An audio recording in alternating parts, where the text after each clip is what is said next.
Hi everyone. Alright, today I'm going to be doing a book review on a new release that I got it from the library and I was the first one to get it. I don't know why, but that just makes me happy. Does anybody ever had that happen? I think this is like maybe second or third time, but the book is The Wings Upon Her Back by Samantha Mills. I honestly don't remember where I first heard about this from. It could have been like an ARC review.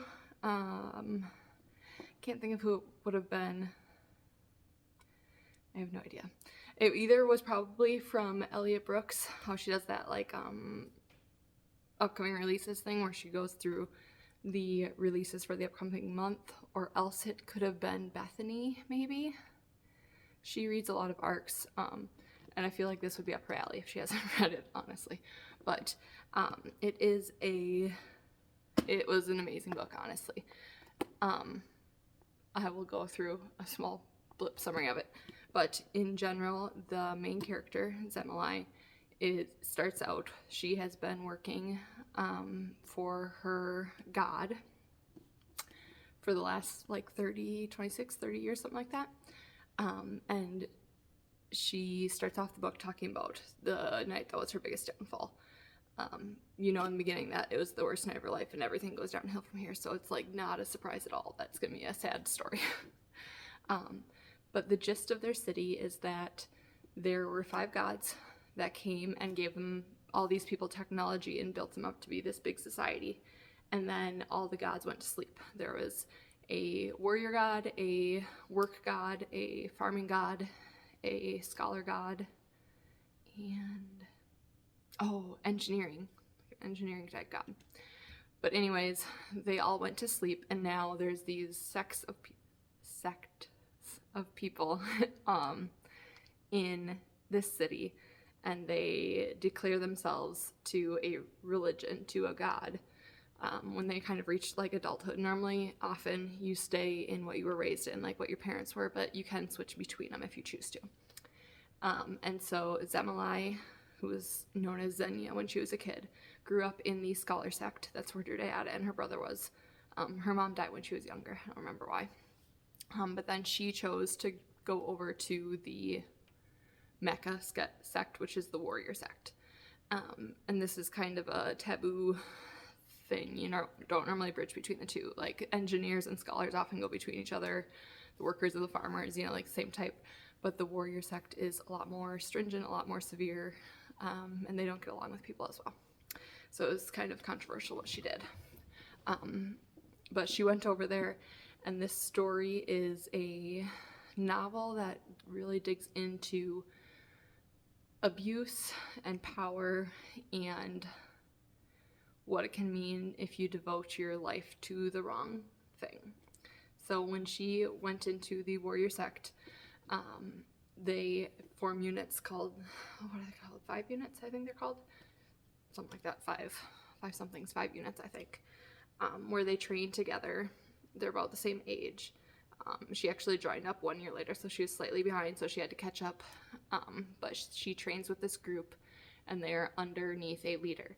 And she actually got assigned to one of the more like dominant, powerful leaders at the time, and she had to prove herself because she was from the scholars originally. She had to prove herself, or she felt like she had to, and so she worked extra hard and had to do extra training hours just to be on the same level as all the other warrior students who've been raised in that sect. And so the mentor, her name was Vodea, something like that. Vodea kind of preyed upon that, it felt like.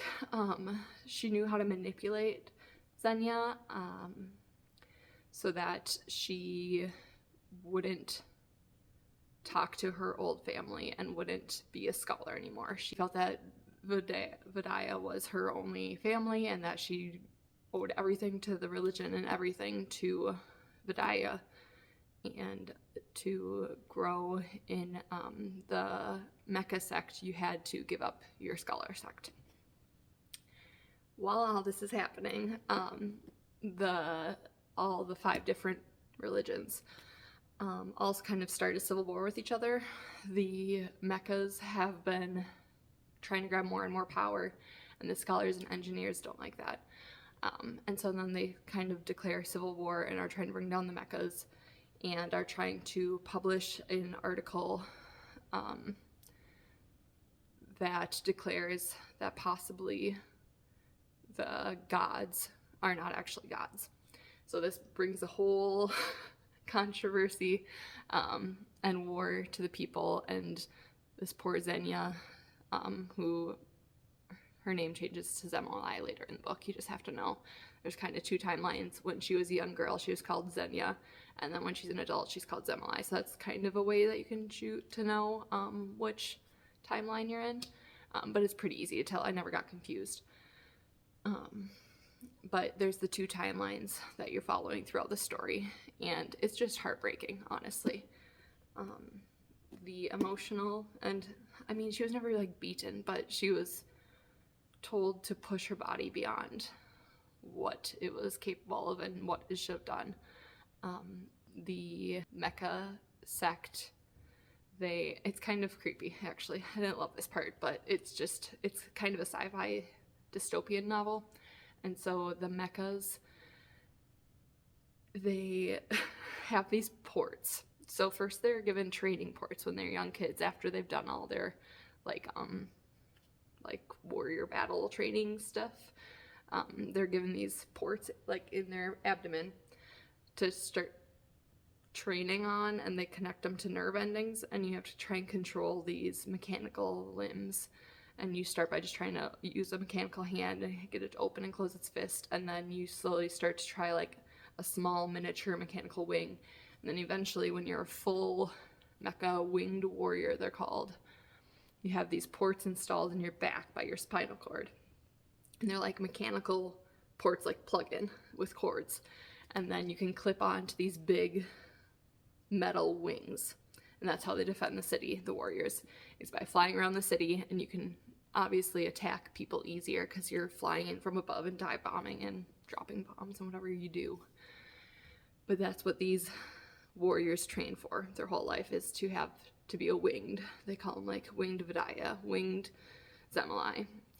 And so she abuses her body in order to get to this winged status. And the upper echelon of the warriors, I'm sure it was done to them as well, but they give out these stimulants so that way these young warriors can keep training when their bodies start shutting down. And so poor Venya, she starts popping these pills, and she goes days without sleeping, days without stopping, days without training, and then eventually will just crash. And all the while, her mentor is praising her and telling her this is what you need to do. And she belittles her and says terrible things to her when she rests and has a down day. And I feel so bad.